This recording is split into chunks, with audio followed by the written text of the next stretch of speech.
supportive. I'm hoping that, and in the course that listened to the first discussion, that you were full of things that you needed to say, not just noises that you needed to make. Yeah, so when you're ready, yeah. Welcome to our Socratic discussion. Thanks, Keith. I'm sure it's going to be pretty spectacular. All right, the first question I want to bring forward is whether or not this book portrays human character as flawed or religion as flawed. Does anyone have anything to say on that? I'd say it's more of human character because you see, so these people believe in this religion and like they're supposed to be kind and everything, but they're flawed. Their character is flawed because then they go and then judge people, you know, and they're mean and they're shunning and stuff like that. I support him. I think that human character kind of like makes and supports religion. I don't think it's like that's like a human nature. Or what do you say, human something? Character. And just like the hypocrisy, it's not that's like necessarily part of their religion. It's more of like, I don't know. It's just more human nature, I think. I agree. I think why they judge isn't because of their religion. Like the things that they're being judged or that they're judging other people on is like their religion disagrees with it, but it's not their religion. It's not what other people are judging. It's their own flaws. So it's not their religion. It's human.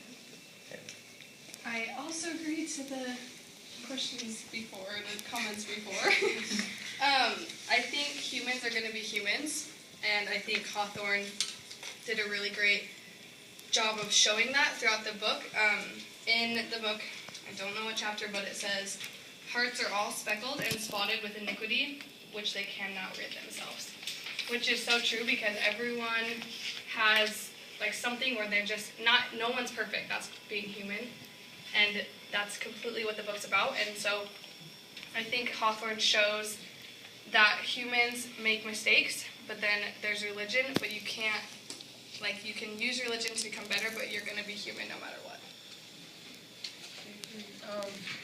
Just like you have agency to choose what you do, but in like for a religion, you have a set like standard to meet.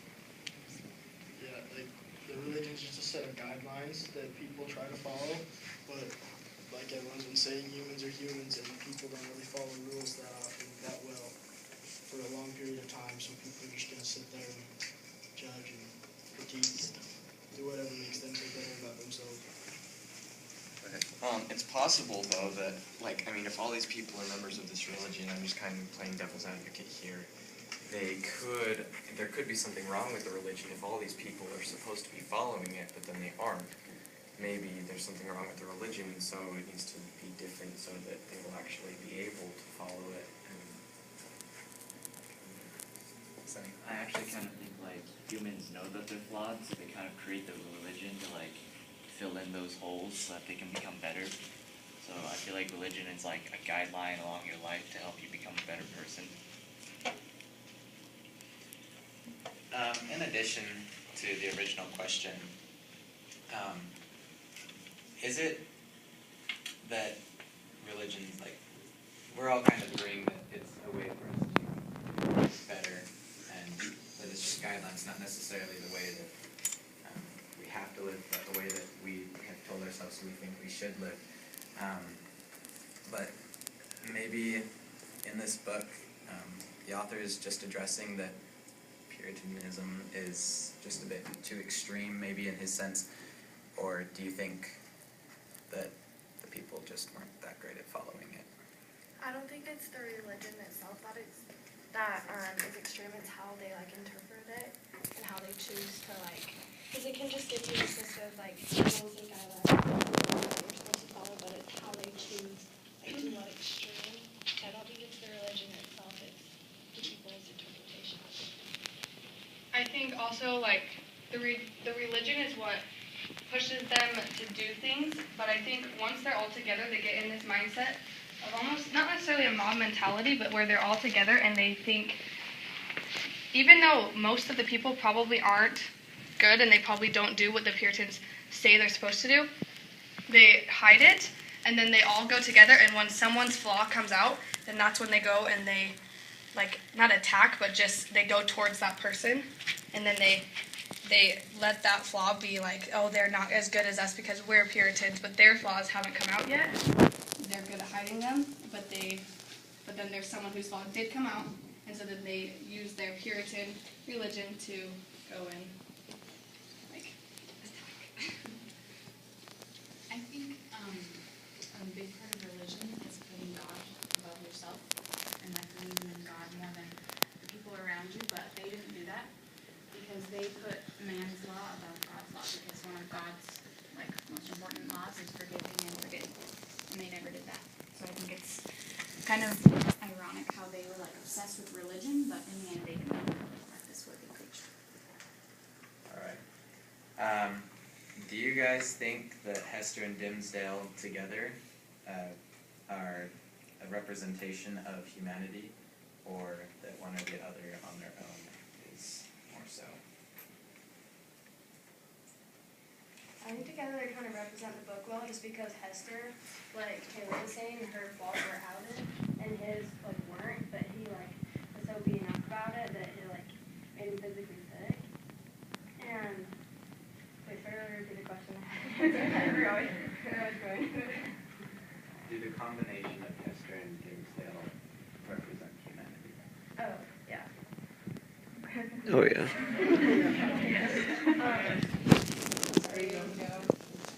So, I was thinking that there's like kind of types of different people, and some people like keep their sins inside and will not confess like what they have done wrong, but like some people like have no choice and it kind of just comes out on its own.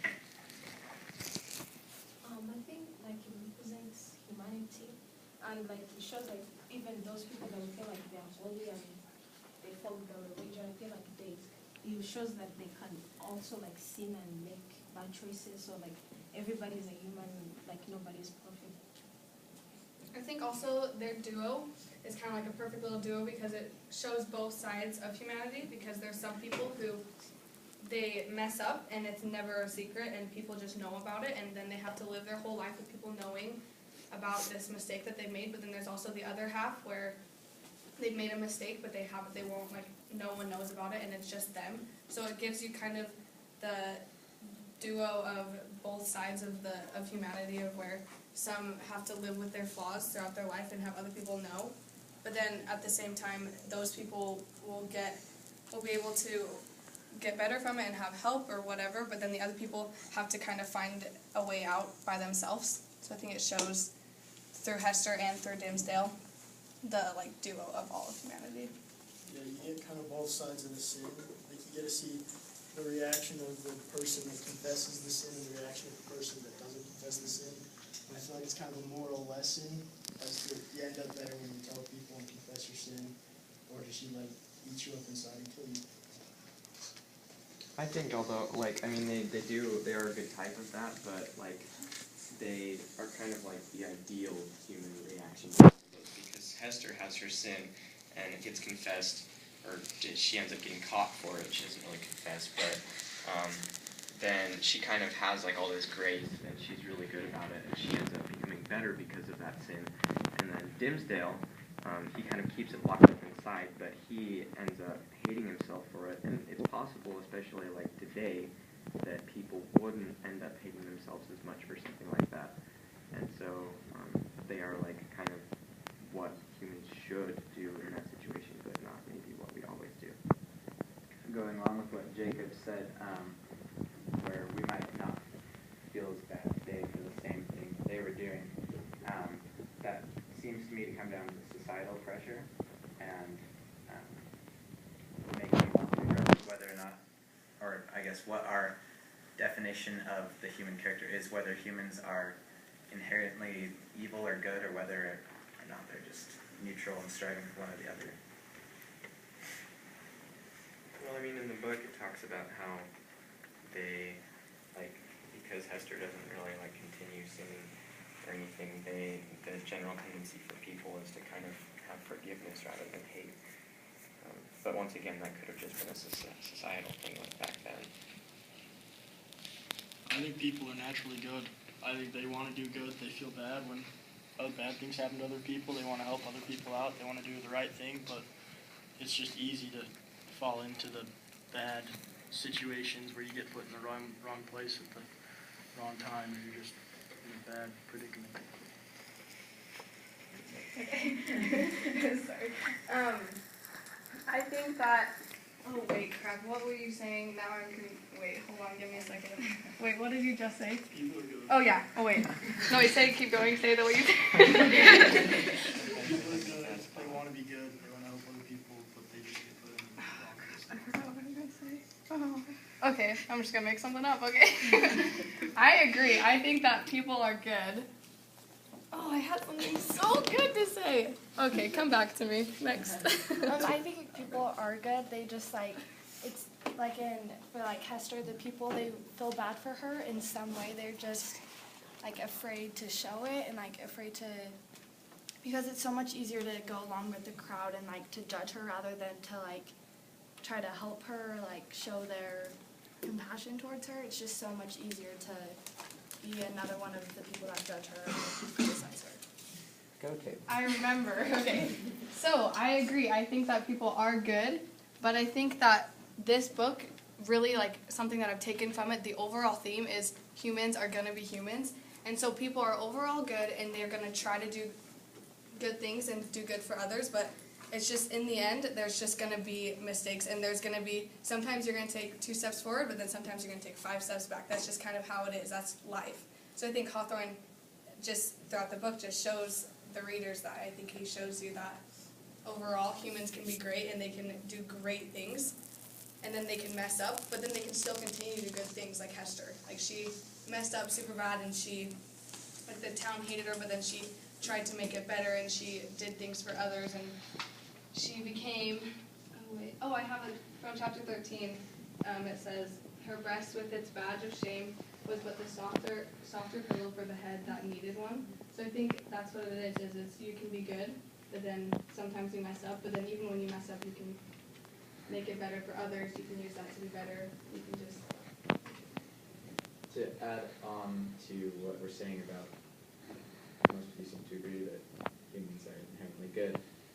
Is this represented in Chillingsworth? Because I think we focus a lot on Hester and Mr. Dimmesdale as they're really the 2 main characters and focuses of the book. But is Roger a good person at heart, do you think, or is he too corrupted at the end of the book? I think initially he starts out as a really good person. I mean, he becomes a doctor, a very scholarly doctor, and even he really expands on his knowledge to help people. But he's kind of like the other side of it. Like, Hester and Dimmesdale committed sin, but they kind of rose up from it. But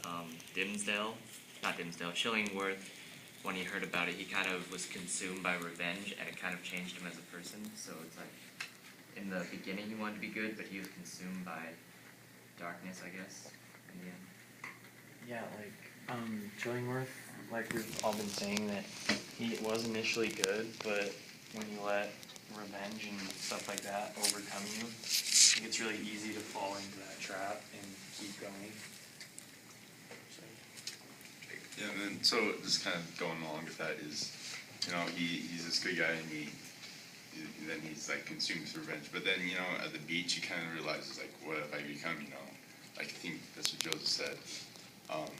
Yeah, so he realizes that he's kind of turned like evil, I guess. But then he just kind of keeps on going with the revenge. Well, I guess. I kind of at the beach, it seems like he wants to go back to being good, but he's too far into revenge that he just can't turn back anymore. It's interesting. It doesn't seem that, he definitely is full of revenge, but in the end of the book, when, not the very end, but when Dimmesdale confesses himself, then Chillingworth says, you could have, that's the only thing you could have done to make us choose evil in the world. And so, it seems to me like he's saying, since you confessed your sin, then I'm going to leave you alone, basically. There's nothing I can do because you chose the right, which would imply that all Chillingworth really wanted him to do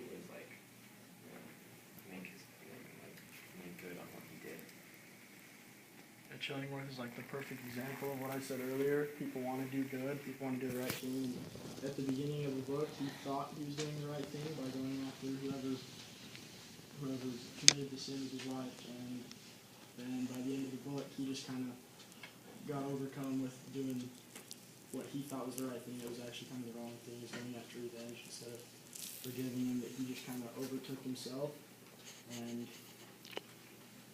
just turned into a bad person. On a slight switch of topics now, this question has been discussed by the other group, but I think there's a lot more to it than what was said. What do you think Pearl represents in this book? How does she affect and influence the other characters, and what does she bring to the table? She's a reminder of what Hester did, but she's also like her best friend in the book, kind of. Just like her, she's all that Hester has throughout most of the book, and it's just kind of both a blessing and a curse, I feel like. It's a curse because constantly, every time she looks at her, she's reminded of the sin that she committed and the scarlet letter on her, but then it's a blessing because she always has someone to be with. And also a reminder that she committed a sin, so she won't do it again. I think she's